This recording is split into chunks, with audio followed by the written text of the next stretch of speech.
Welcome to the Free Birth Podcast, a supportive space for people who are learning, exploring, and celebrating their autonomous choices in childbirth. Together, we'll unpack truths, share personal stories, and claim our ability to birth freely and intuitively. Here's your host, Emily Saldea.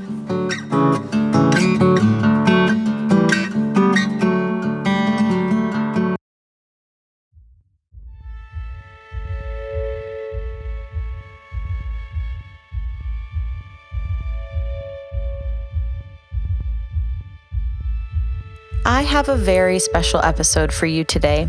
My friend Anita has a podcast called The Midwitch, and she recently created a gorgeous and beyond powerful reading of a piece of writing titled Herstory. The author of this writing is Jane Hardwicke Collings, who was recently a guest on this show discussing blood mysteries.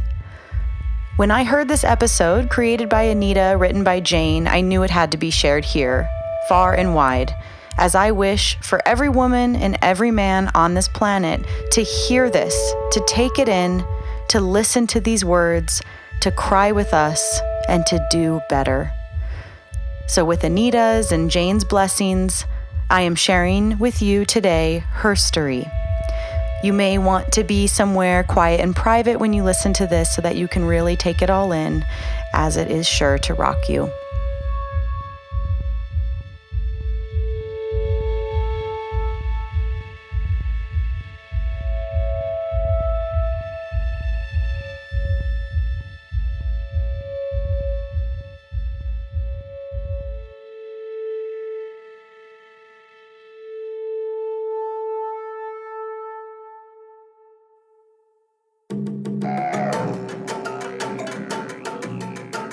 Welcome to another episode of the Midwitch podcast.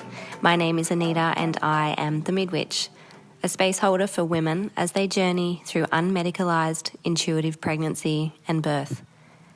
I am an energy healer, birth keeper and activist, free birthing mama, women's circle facilitator and hypnobirthing practitioner. I am so grateful and honoured to be able to bring these women onto this podcast channel to discuss all things birth, pregnancy, motherhood, intuition, feminine wisdom, spirituality, and alignment with our greatest mother and guide, Mother Nature.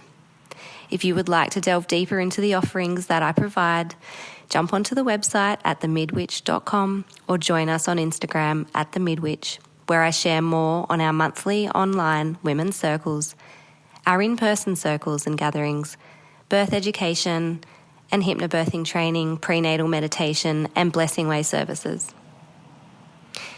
And here is the next episode with another wise woman sharing her medicine story to awaken your inner voice and remembrance.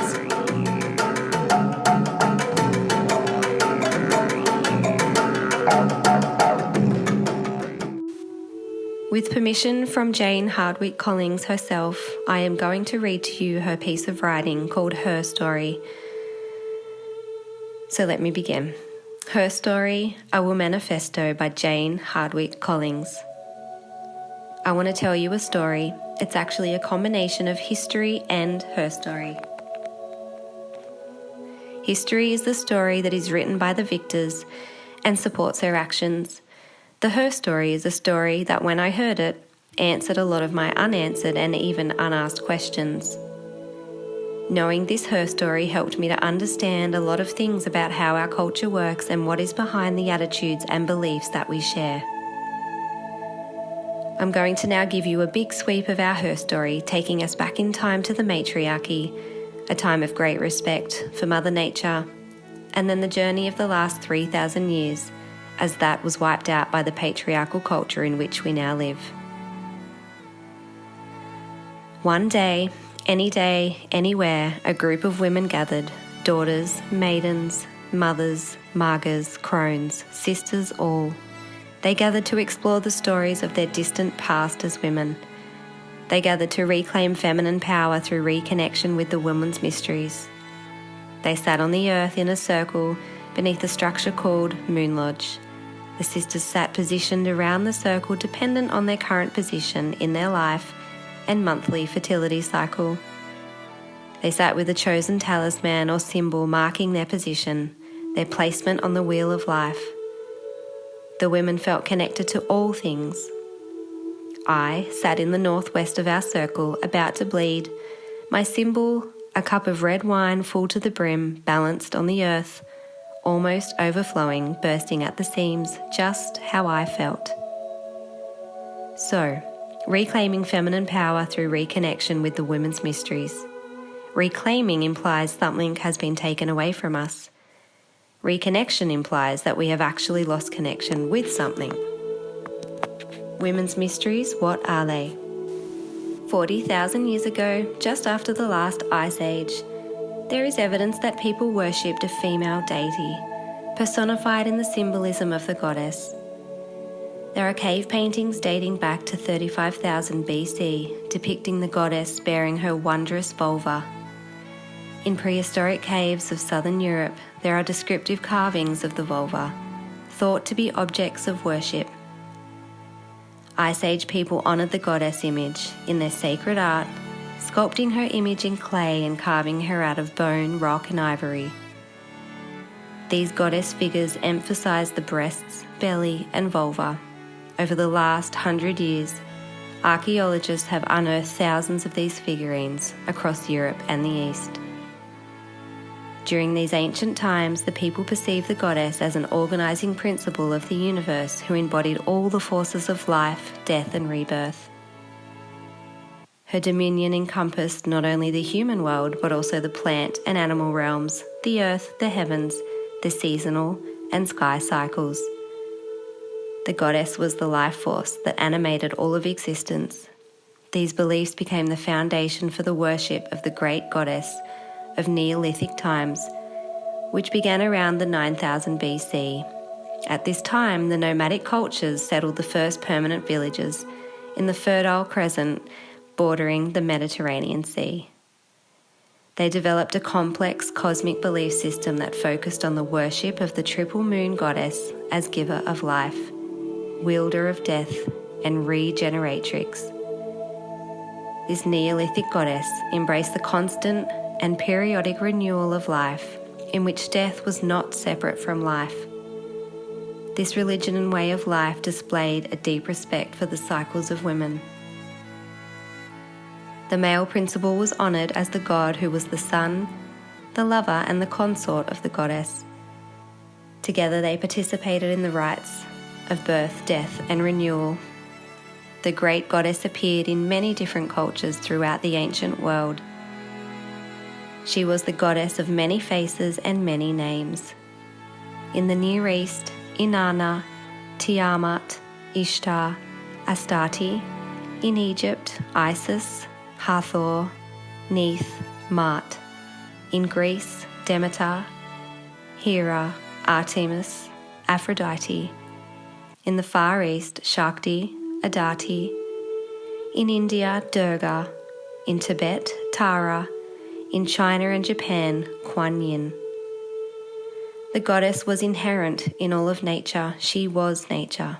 The people built shrines in her honour and to interact with her at springs, groves, caves, mountain peaks, hearths and wells.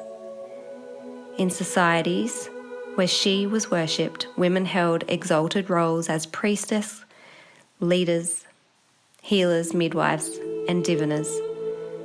The people were connected to nature. They were part of it. Their relationship and connection with the sun and the moon was clear and obvious. They knew that the phases of the moon resonated with a woman's menstrual cycle, and the moon played a big role in the myths, religion and symbolism of the times. The ancients saw the moon display the ebb and flow of life, birth and death, and saw this cycle in everything else around them. The energy of each phase of the moon was recognised and worked with.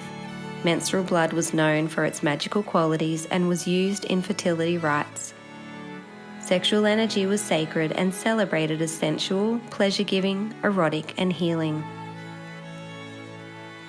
The art, artefacts and early writing of these times document that the people were peaceful agriculturalists, living harmoniously in matrilineal partnership societies. The matrilineal clan system was followed almost everywhere. Inheritance was passed from the mother rather than the father, probably because in prehistoric times the obvious relationship between mother and child was the only one recognised. It was a primitive belief that the life, magic inherent in women would make plants grow, and so it was the thing for women to do, grow plants. Property was the possession of women because they were the first to farm the land, thereby establishing ownership of it. In Egypt, property was passed from mother to daughter. On the British Isles, matrilineal inheritance continued into the 9th century. In the later Roman Empire, husbands had no claim of their wives, land or possessions if she spent 3 consecutive nights away from the home each year. A pre-Islamic Arab woman divorced her husband by shutting him out of the home for 3 consecutive nights. In Greece, a parcel of land was called a tenemos, land belonging to the moon, i.e. woman. Chieftains ruled only through marriage with the resident matriarch.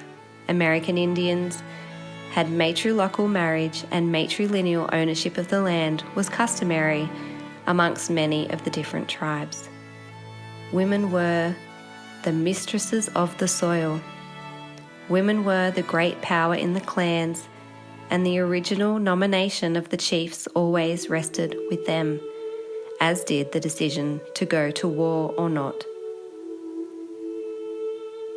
When the Iroquois conveyed lands to the US government, the documents had to be marked by their women because in their tribes, the marks of the men had no validity. In Africa, women owned the land and it was passed down to their daughters or their brothers' daughters.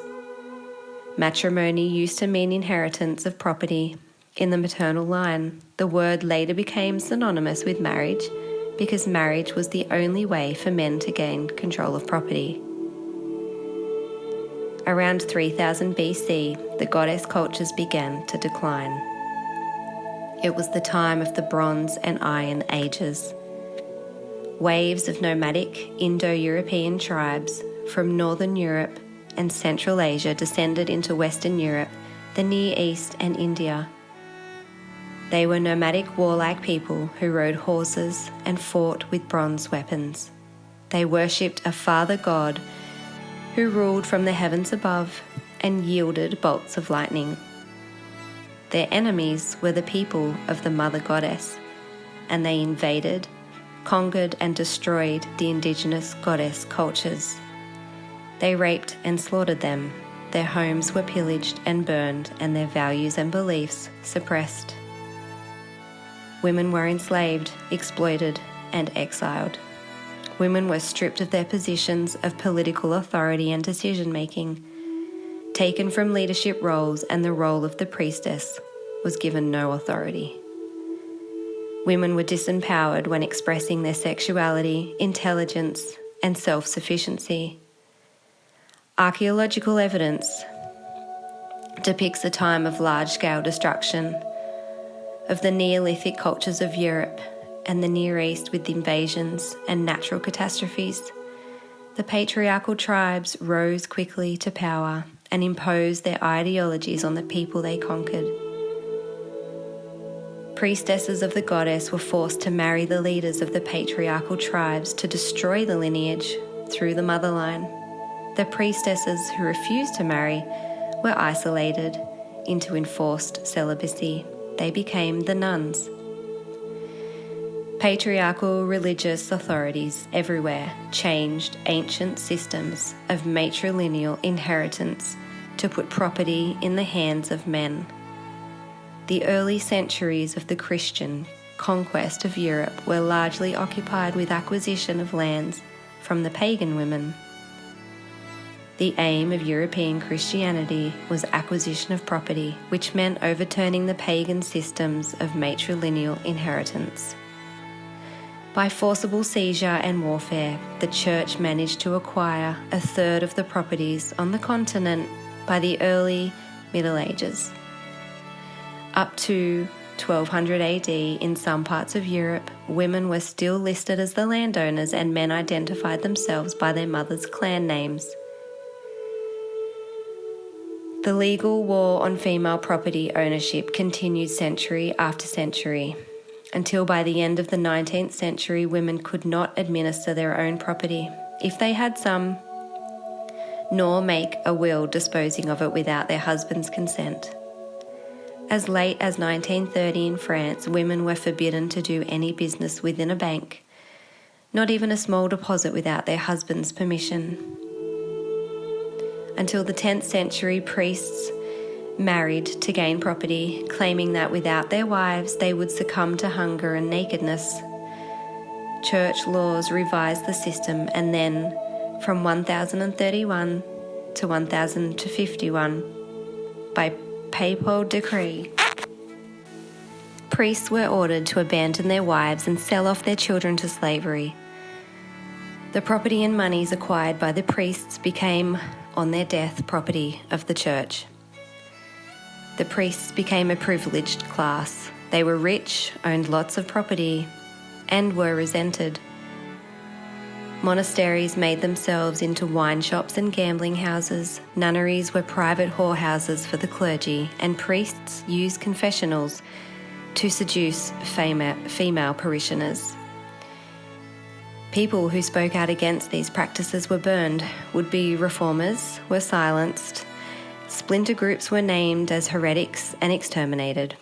One of the centres of a Franciscan splinter group called the Fraticelli, who spoke out about the Pope and the practices of the Church, was levelled by order of the Pope, and all the residents were slain.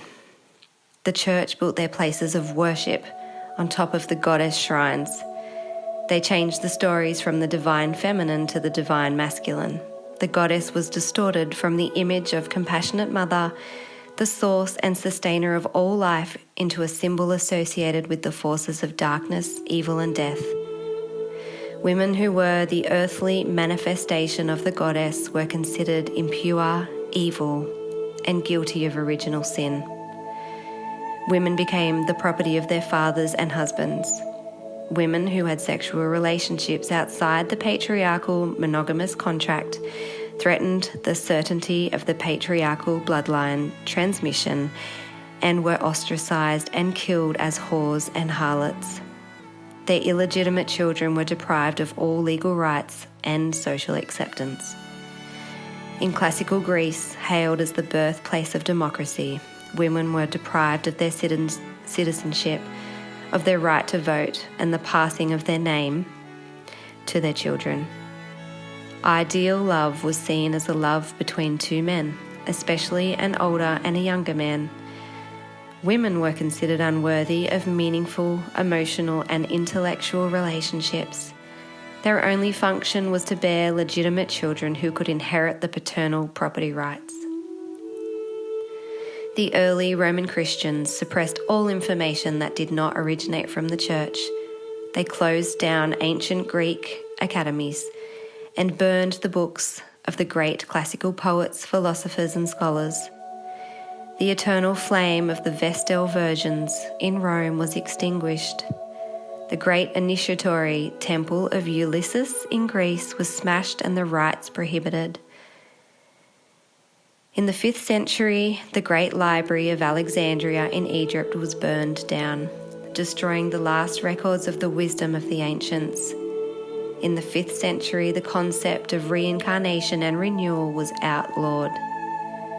The folk customs originating from the matriarchal culture of relating to the natural world and ritually celebrating the change of the seasons was branded as witchcraft.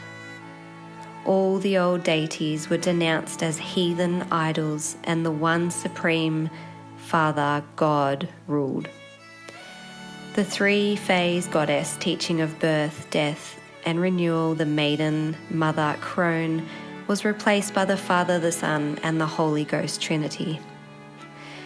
The only aspects of the feminine that were retained were the Virgin and the Mother, preferably at once. The crone or the dark goddess aspect of the triple goddess, the one who brings death and then rebirth, that aligned with the dark phase of the lunation cycle. And all of that realm, such as old age, the dark, death, etc., was completely denied and left out of the religious teachings. Instead, the Church offered salvation and ascension to heaven in return for complete allegiance and devotion to the Church. With the dark aspect of the cycle denied, it became despised, and women and all things feminine suffered. The feminine became distorted, and as everyone has the feminine aspects of themselves, as very real parts of their makeup, everyone suffered. When aspects aren't expressed, they become distorted, and then these become our inner demons, our complexes, our neurosis, our compulsions, and our obsessions, and may burst forth at vulnerable times, as they did and have and do. This happens not just personally but culturally, and can be seen as the basis for the misogynist beliefs, attitudes and practices of the patriarchal cultures. Matriarchy and worship of the goddess were pushed into dark prehistory and the realm of fanciful legend. Remnants of the matriarchal teachings can be found in the mystery schools of the cults of Demeter in Greece, Isis in Egypt, Kali in India, Cybele in Asia Minor, and the witches and fairies of old Europe. The Church invested a lot in changing the way people thought, but it didn't always work. The public disgust in the Church's greed for wealth grew, as did a suspicion that the myths of the Garden of Eden, original sin, heaven and hell, the virgin birth, etc., were untrue. The Church sought to keep the populace in ignorance, but people were seeing through it. Their effort to hold the wandering attention of the people was seen in the 12th century passion to build huge cathedrals on the sites of the goddess shrines. Then, from the 12th century until the 17th century, came the Inquisition, the 1100s to the 1600s, a 500-year reign of organised terrorism, organised by the Roman Catholic Church. It is said that the Inquisition was invented primarily to force public acceptance of a church that the public didn't want, to win the war between the church and the disillusioned public, to eliminate all those who continued to remember, practice, and pass on the information of the old religion. It was the most elaborate extortion racket ever devised to ensure power and build the church's wealth. The purpose was to rid the population of heretics, those who didn't go along with the church's doctrine. People were arrested and their property was instantly confiscated. Accused persons were also expected to pay for their imprisonment and the costs of their torture. They were expected to pay for their food, so those without money died. Sometimes, rarely, if someone was acquitted, they were held in jail until they paid for their expenses of their imprisonment. Property was seized from the dead, taken away from legal heirs, and if someone committed suicide before the torturer got to him or her, their property was taken by the church. The Inquisition established the law of property seizure for suicides that stayed in rule for most European countries and England until 1870. Once a heretic was arrested, all his debts were cancelled, his property seized by the church, and his or her family left destitute. Nobody dared help others for fear of falling under suspicion of hearsay. No creditor or purchaser could be sure of whether their transaction would be honoured. The entire financial network of European society was strained by its religious masters. Heavy fines were also imposed in cases where people were overheard saying things verging on hearsay. And there was an exchange of punishment of the body for punishment of the purse. Anyone who opposed this system was at once excommunicated for a year and then handed over to the secular arm for burning without trial. No one was acquitted. The trials were a mockery. The accused had no lawyer, evidence was accepted from witnesses who could not legally testify in any other kind of trial, such as condemned criminals, other heretics, and children as young as 2. They valued child witnesses because at their tender age they could easily be persuaded or forced to inform. Torture was used, a spiked iron press that crushed the legs, binding and racking, branding, rape. They attacked women's breasts and genitals with pincers, pliers, and red-hot irons. Sexual abuse was common in the prisons. Girls from 9.5 and boys from 10.5 were prosecuted and tortured.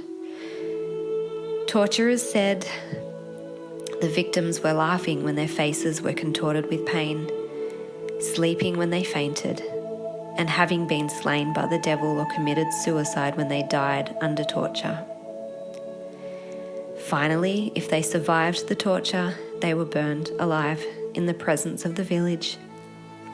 Often the hair and beards of the accused would be set alight by the spectators as they waited for their turn on the stake. All the community had to watch the burnings, otherwise they would be suspected of hearsay and arrested themselves. They also had to report witches to the church. If they did not, they were too convicted.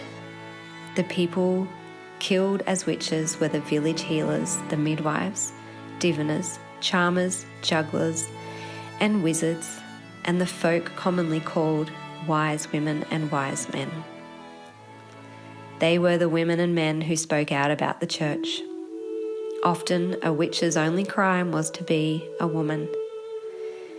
Over the centuries, the charge of witchcraft came to cover a multitude of sins ranging from political subversion and religious hearsay to lewdness and blasphemy. Written in 1484 by Reverends Kramer and Sprenger, the beloved sons of Pope Innocent VII, was the Maleficarum, or the Hammer of the Witches. It was the unquestioned European authority on how to conduct a witch hunt. And for 3 centuries, this sadistic book sat on the bench of every judge and every witch hunter. The victims over that 5.5 centuries were countless. Some references go as high as 9 million. The officially recorded burnings were just the beginning. There were also the disrupted starving families, the unrecorded suicides, unofficial lynching, hundreds of thousands, perhaps millions who died unnoticed in the papal crusades against heretical groups. And there were late Renaissance witch hunts that had no formal connection with the Inquisition, but certainly took their impetus from it. The Chronicler of Treves, France, reported that in the year 1586, the entire female population of 2 villages, bar 2 women, was wiped out by the Inquisitors. 2 other villages were destroyed completely and erased from the map. Germany in 1590 was almost entirely occupied with building fires to burn witches, and Switzerland had been compelled to wipe out many of her villages because of the witches. This also happened in France, Italy, and England, all of Christian Europe. A visitor to Wolfenbüttel in 1590 said that there were so many stakes in the grounds for the burning of the witches that the place resembled a small forest. The executioner in Silesia invented an oven in which, over 9 years, he had roasted 1,000 people, including children 2 to 4 years old. At the same time as the church was taking power, so too was the medical profession. In the 13th century, sparked by contact with the Arab world, there was a revival in learning, and medical schools appeared in universities. Universities were closed to women. The church imposed strict rules over the new university-trained physicians. They were not allowed to practice without calling a priest to aid and advise them, or treat a patient who refused confession. Along with the church, the male medical profession was actively engaged in getting rid of the female healers. First, they worked to eradicate the literate women healers with whom they competed for the urban clientele. Then, together with the church, removed the peasant women healers, the doctors. were often there as a medical expert to make judgments about whether certain women were witches. The church completely legitimised doctors' professionalism by saying non-professional healing, not doctors, was equivalent to hearsay. If a woman dare to cure without having studied, she is a witch and must die. This also provided a handy excuse for a doctor's failings in everyday practice. Anything he couldn't cure was obviously the result of sorcery. The medicine that the university-trained doctors were using was far less successful than the herbalism of the wise woman healers. Bleeding was common practice. Leeches were used and was treatment for a toothache, touching a needle to a caterpillar and then to the tooth. The treatment for leprosy was a broth made of the flesh of a black snake caught in a dry land among stones. The witches were the ones who had developed extensive knowledge of herbs and anatomy. In fact, in 1527, Paracelsus, the father of modern medicine, burned his texts on pharmaceuticals, confessing that he had learned all he knew from a sorceress.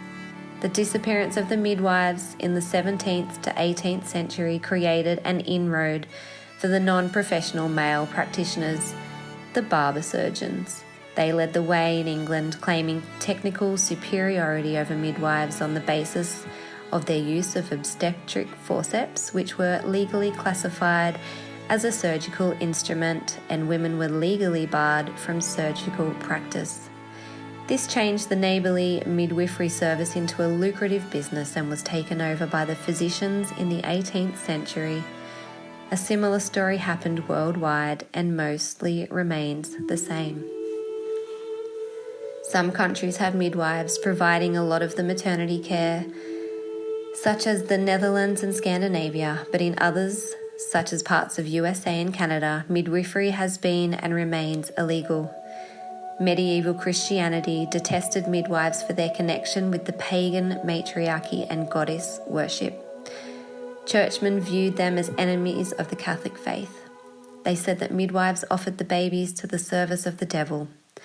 The real reason was that midwives could help women control their fate. They taught birth control and procured abortions.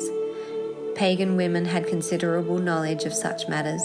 It was women's own business and not subject to male authority.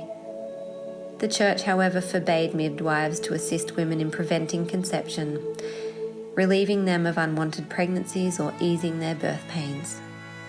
In 1591, Euphame Macaline, a Scottish noblewoman, was burned alive for asking a midwife for herbs to ease her labour pains. Witches were accused of every conceivable sexual crime against men. Quite simply, they were accused of female sexuality. They thought that a woman's power was ultimately derived from her sexuality.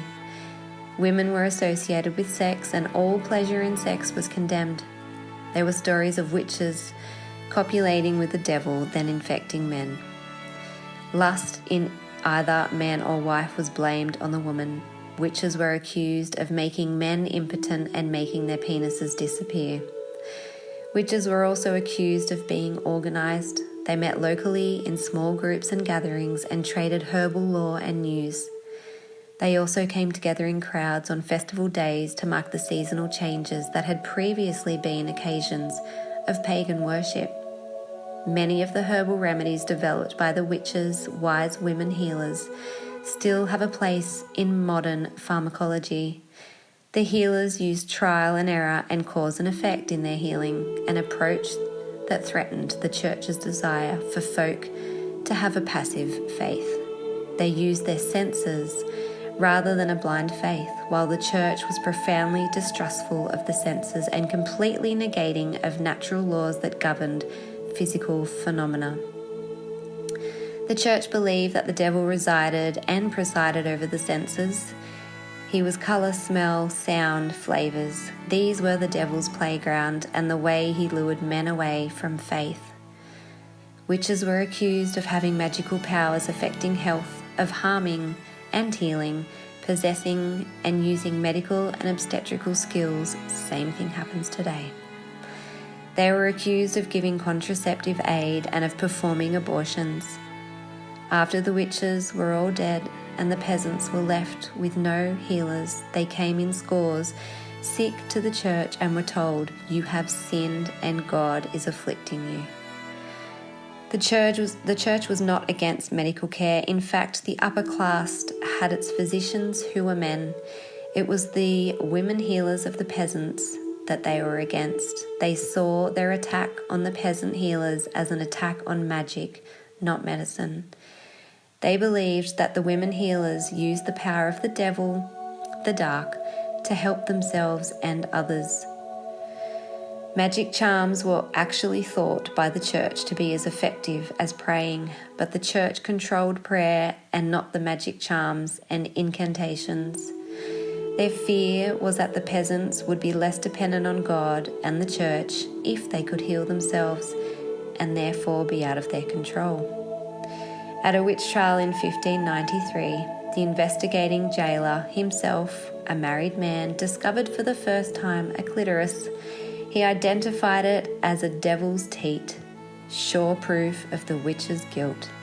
He identified the discovery as a little lump of flesh in a manner sticking out as if it were a teat to the length of 1/2 inch. Not keen to reveal it to others due to its closeness to a secret place that was not decent to be seen, he was going to keep it to himself, but in the end decided not to, and in showing his discovery to the bystanders found that no one else had ever seen such a thing. The witch was convicted. The church taught that in intercourse the man deposited in the female a homunculus, or little person, complete with soul, which was simply housed in the womb for 9 months without acquiring any attributes of the mother. The homunculus was not safe until it reached the hands of the man again when the priest baptized it, ensuring salvation of its immortal soul. Some medieval religious thinkers thought that upon resurrection all human beings would be reborn as men.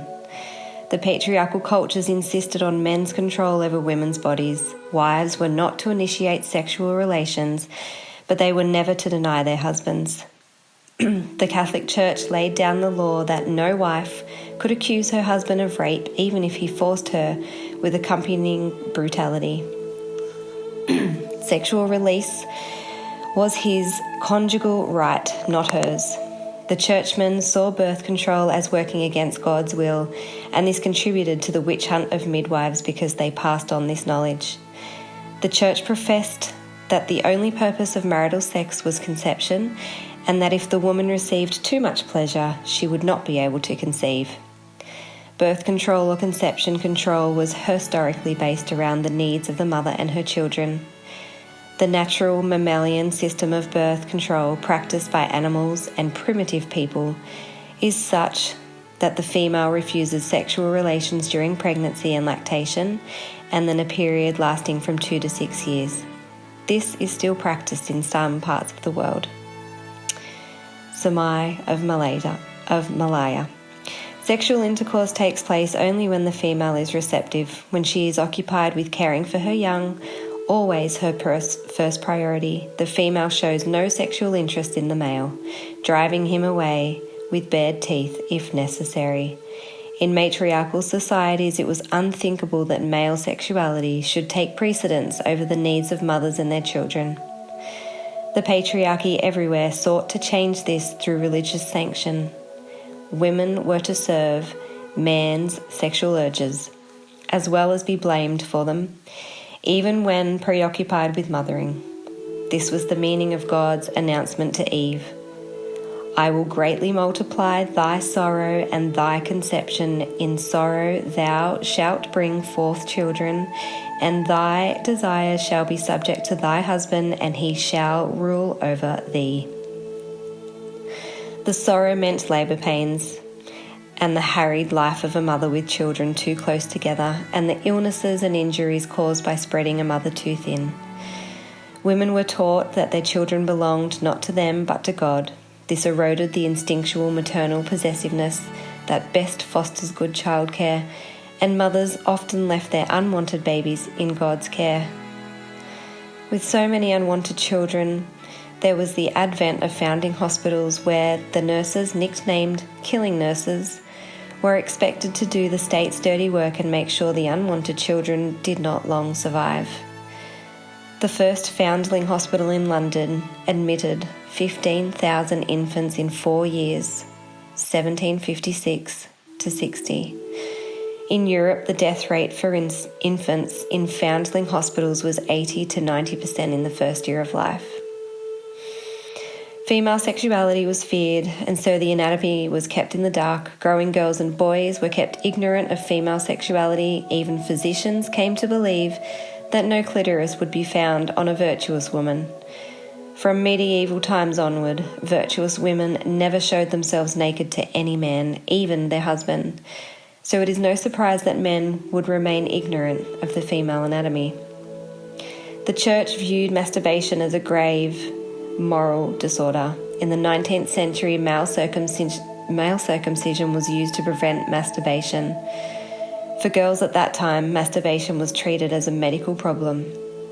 The treatment was cautery, burning off, or amputation of their clitoris, sewing the vulva together to keep the clitoris out of reach, miniature chastity belts, and even removal of the ovaries.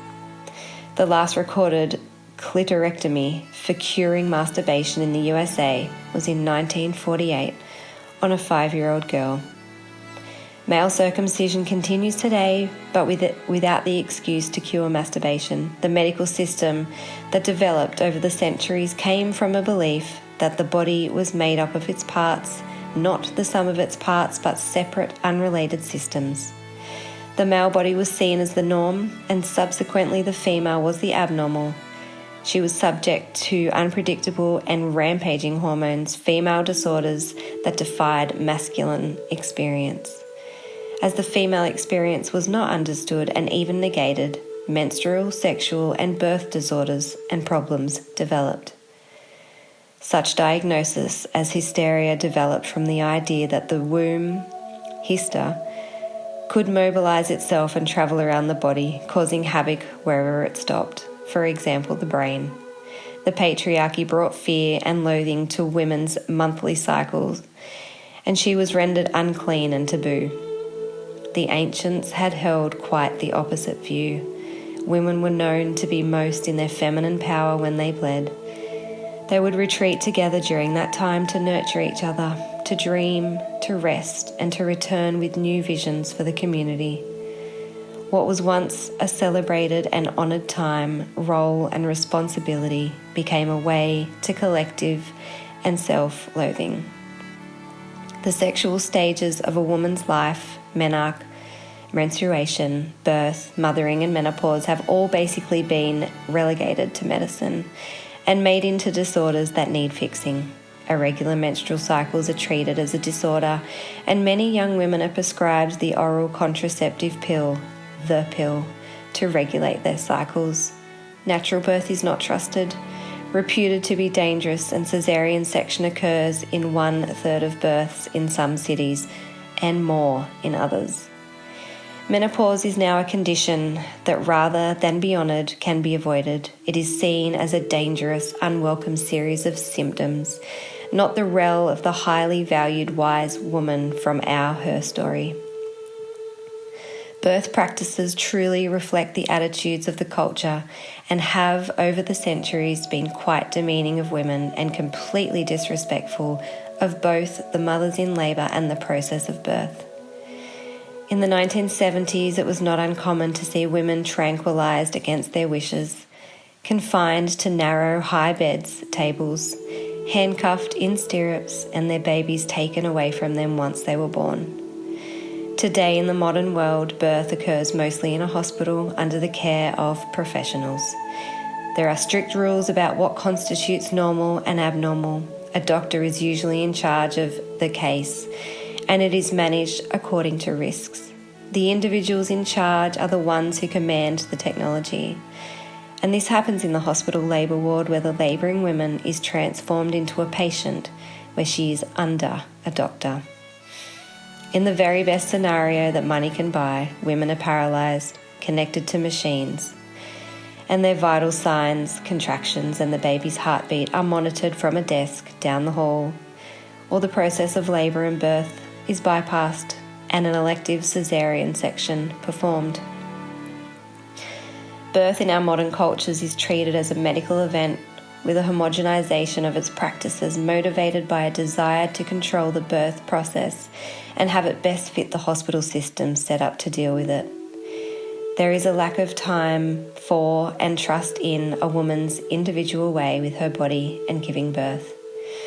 There is a lack of understanding and respect for each woman's personal journey through pregnancy and birth, and no acknowledgement of the sexuality of birth. Episiotomy, the cutting of the vagina to speed up the birth of the baby, is unnecessarily done in most, if not all cases, with little consideration for the far-reaching effects it can have on a woman's life. Different forms of female genital mutilation occur in countries around the world. The vast majority occurs in Africa, 85%. The societies that practice female genital mutilation are strongly patriarchal. In many of the societies, an important reason given for FGM is the belief that it reduces a woman's desire for sex, therefore reducing the chance for sex outside the marriage. The woman is sewn up and opened only for her husband. The honour of the whole family depends on the woman being faithful to the husband. It is extremely difficult for an unmutilated woman to marry in these cultures. She is considered unclean. The last few hundred years of Herstory saw the Industrial Revolution and onto a scientific and technological revolution. Women's position in society has improved, even being given the vote in the last 100 years. With the rise of feminism came increased opportunities and possibilities for women. In many parts of the world, conditions are the best they've been for many thousands of years. In others, they are worse. Today we can gather together without fear of being seen doing so, and being caught and burned alive. The predicament for our sisters in less fortunate situations is world news, and their rights are something many of us fight for. The edict or orders by the Church that established the Inquisition have never been revoked. They are officially still part of the Catholic faith and were used as justification for certain practices as recently as 1969. Disbelief in the Church's doctrine is still a moral offence and punishable, as would be murder and robbery. Jane Hardwicke Collings asks, "How do you feel when you hear all of this? When I first heard this, I felt very angry. Learning this Herstory reveals a wound and uncovers suppressed pain and fear. But the wound reveals the cure. Individual women and men may feel this wounding personally. It may explain underlying fears they have, even nightmares, and extreme reactions to certain situations. Example, one may feel rage at something that triggers these memories, such as inequities between women and men. We will all feel the wounding collectively as the negative energy field of accumulated pain suffered by women through the ages. This Herstory is our heritage, and the memories are laid down in our very DNA. This has and does affect us all. It is important to acknowledge and feel our feelings, but not to get stuck in them. Rather observe them and release attachment to them. You can't heal what you can't feel. Let it be grist for your mill, food for your thoughts, compost for your gardens. As they say, those who cannot remember their history are condemned to repeat it. Using the wisdom inherent in the cycles, we can view this Herstory as the story of humanity's developing and evolving relationship with the feminine principle.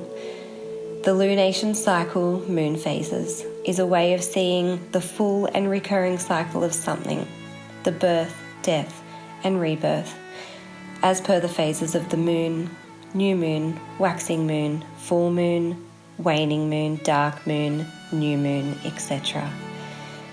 This lunation cycle of humanity's developing and evolving relationship with the feminine principle began at the end of the last ice age, the new moon, with the matriarchal culture growing and building, waxing, until its full expression, the full moon, at around 9000 BC, with the creation of permanent villages and agriculture.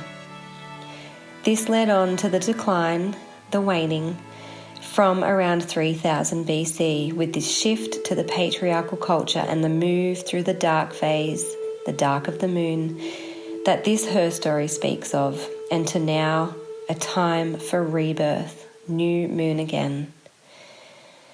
See Mysteries of the Dark Moon by Demetra George for more information on this. We see the effects of our dark Herstory most blatantly in our humanity's most disrespectful relationship with the earth, in the rape and pillage of our Mother Earth, and in the willingness of some to see war as the answer in conflict, the power over way. And the times they are a-changing. People recycle now and care about the environment. Alternative healthcare is a big part of many people's lives. Midwives are around, and the wisdom and practices from traditional cultures are valued. When confronted with war, peace is the chosen option for the majority of people.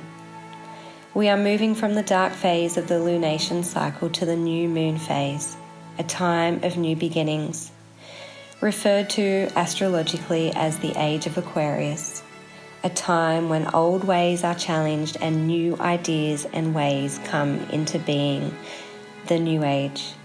And evolution works in the shape of the spiral. So at the point of change to newness, the previous cycle's wisdom is incorporated in the new cycle. We see this through many people in modern Western civilization, reconnecting with the feminine principle. The healing is taking place. Blessed be and blessed do. Jane Hardwicke Collings mentions at the end of this beautiful piece of writing, she asks us what you may be thinking, and she says, well, what can you do about this? First of all, don't blame anyone for all of this. It's not an anti-men or anti-church situation. We co-created this, all of us. It's the story of humanity's journey with the feminine. So what can you do? You can share this. You can download Jane Hardwicke Collings' Herstory from her website. You can print it. You can post it. You can download it. You can email it. Give it to a friend to read. Talk about it together. It helps a lot of things in our modern culture make sense. Spread the word. Thank you for listening, and I hope that this version of Jane Hardwicke Collings' Herstory, A Will Manifesto, triggered some thought within you.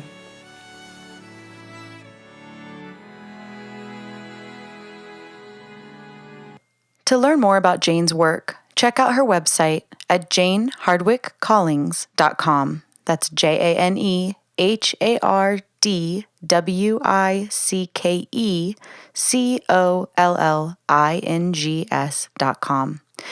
You can also download a free copy of this writing that we shared here today, Herstory, there. Thank you for joining me, and take care. That's it for today, everyone. Join us next week for another episode of the Free Birth Podcast. Thanks for joining us, and remember, your body, your choice. Lots of love.